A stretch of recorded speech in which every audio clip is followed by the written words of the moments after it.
Friends, sufferers, fellow humans, welcome back to the ActiveX Backs Productions. Whether you're listening to this on the podcast or consuming it on YouTube, LinkedIn, wherever this is posted, this is for you if you are struggling with sitting and lower back pain. So here I have 5 tips for how to sit comfortably with lower back pain and or sciatica. Cracking straight on with tip number 1 is get up often. So if you're trying to sit comfortably with lower back pain or sciatica, get up often.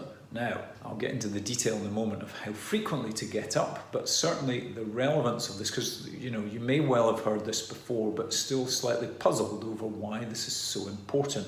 This comes down to loading.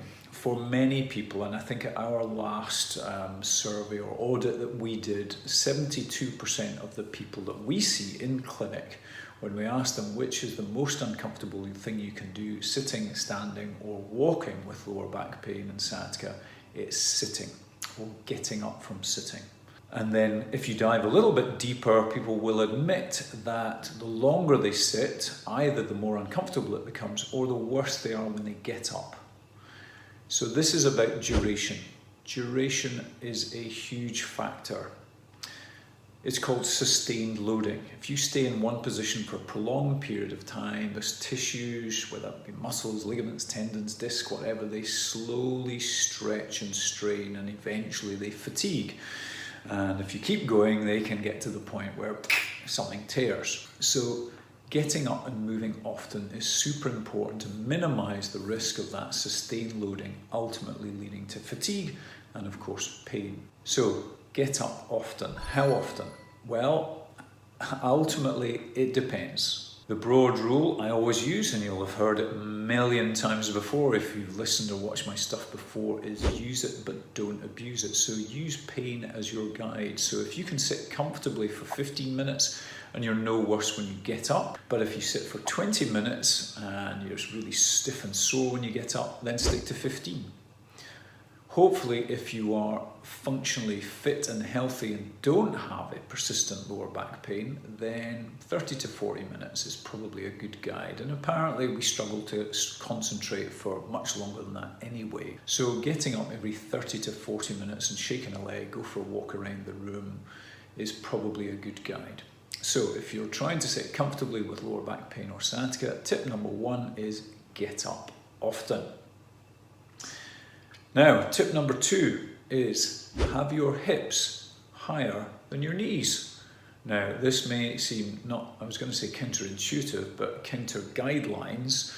Many health and safety people will tell you to sit at right angles. So, thighs parallel to floor and shins coming straight down. And then again, another right angle between your trunk and your thighs. That's all well and good.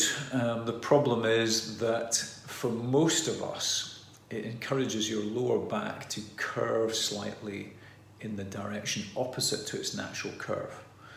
So usually if you're trying to sit comfortably with lower back pain and sciatica, you want to maintain the natural arch in the small of your back. And it's much easier to do that if you sit with your hips over here, higher than your knees. As you do that, if your hips are higher than your knees, it's much easier to maintain that natural arch in the small of your back. And that also means that if the natural arch in the small of your back is there, then everything else will stack on top. Your thoracic spine, your cervical spine, your shoulder girdle, everything will sit much more easily and readily if you have your lower back in that natural, what we call lumbar lordosis. Whereas when you sit at right angles, and especially if you sit with your bottom lower than your knees, which is very common in cars and sofas, then your lower back really will round in the opposite direction. So instead of curving in, it starts to curve out. And that leads to constant stretch and strain on those tissues at the back of your back. So be wary of car seats and sofas. And of course, the way around it is put something under your bottom. Lift your bottom up higher so that even in a car, at the very least, your bottom is as high as your knees, but preferably higher. So there's tip number 2 for sitting comfortably with lower back pain or sciatica. Number 3 is, and I love this one, Wobble while you sit. So do not sit still. Again, we're back to point number one, this moving often, is that the longer you stay still for, that counts as sustained loading. Your back will thank you for frequent low-grade movement. That's why most lower backs are quite comfortable walking. Now, that might not be the case for you. And as I say, I always go back to my number one maxim of use it but don't abuse it. But most backs like walking, and equally they dislike staying in one position for prolonged periods of time. So if you are sitting, don't sit still. Yeah, just wobble.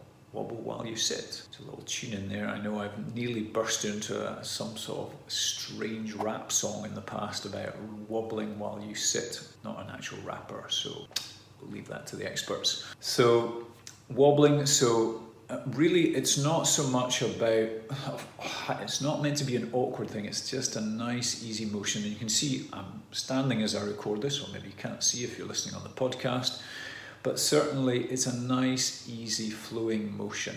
Yeah, wobbling from side to side, just keeping a constant low-grade motion up. And certainly, personally, I can, and I'm not known for being multitask able, but I can certainly type and wobble at the same time. And I can clearly talk and wobble at the same time because I'm doing it now. So there you are. If you want to minimize discomfort when you're sitting, with lower back pain or sciatica, then wobble while you sit. There is tip number 3. Now, tip number 4 is closely related to tip number 3 for sitting with lower back pain and sciatica, and that is to sit on a labile surface. Okay? Labile meaning it gives. It's much easier to wobble while you sit if you're sitting on essentially a labile surface, one that isn't flat and static. So most office chairs will be fairly firm. They obviously have a layer of cushioning on there, but it's a fairly firm surface. And yes, you can wobble, but it's not as easy as if you have one of these. Now again, if you're listening, you won't be able to see this, but I'm holding up a Wobble Cushion, and we retail these both on our website and in the clinic. And it's very simple. It's kind of a rubber cushion that's inflatable. It comes with a little pump, and you pump it up to the degree of firmness of your choice, and you can see as I poke on it, yeah, you can wobble on that very easily. So that is one labile surface, and certainly if you're committed to the office chair that you're using, then you can buy one of those, £20, dirt cheap, and it will make an enormous difference to your comfort while you sit. Or you can go the whole hog, and for many years I used saddle seats, but for the last 5 years I have used something called a ball chair. Now, as I disappear off camera to hoist this thing up, there we are. That is a wobble chair. So conventional 5-caster base, hydraulic stem, and then this labile surface on the top. Again, you can pump it up to the degree of firmness of your preference and sit and wobble on that. And the keen-eyed amongst you will notice, if I turn it around all ways, there is no back support. Now, again, I'm not going to go into the pros and cons of back supports because that's not the topic here, but certainly that's showing you it's not a wobble chair, it's a chair you can wobble on called an Officino ball chair. I'm a big fan, and it is my seat of choice. If I had my way, my house would be littered with them rather than conventional chairs. I'm sure the kids would love that. So tip number 4 for sitting comfortably with lower back pain and or sciatica is get yourself a labile surface, wobble cushion or ball chair. And the final tip is, and it's not so much about sitting comfortably, it's how to get up.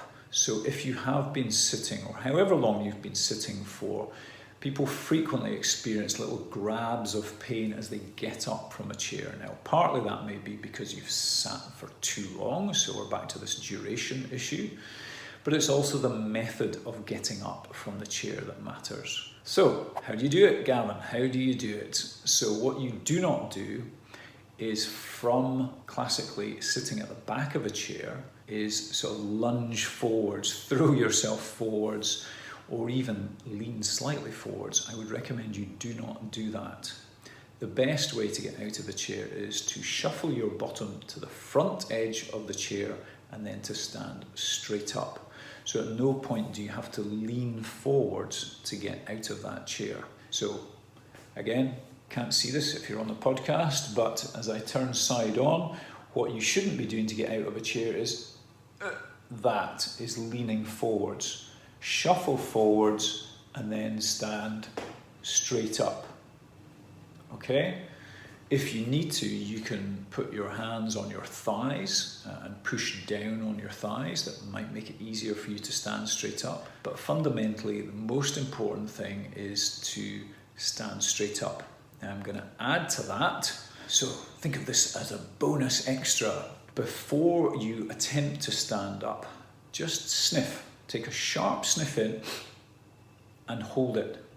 Why, you may ask? He's gone completely crazy this time. So the benefit of sniff and hold, so listen, sniff, hold that sniff in as you stand straight up. Now, let's demonstrate. If you put your hands on your own belly and take a sharp sniff in, what happens? Can you feel all those abdominal muscles contracting? That may be easier or harder depending on what layers of fat you have between your hands and those abdominal muscles. But I promise you, there will be some activity in those muscles. So first thing, just to recap, is sniff in sharply, hold it, and stand straight up. Don't lean forwards.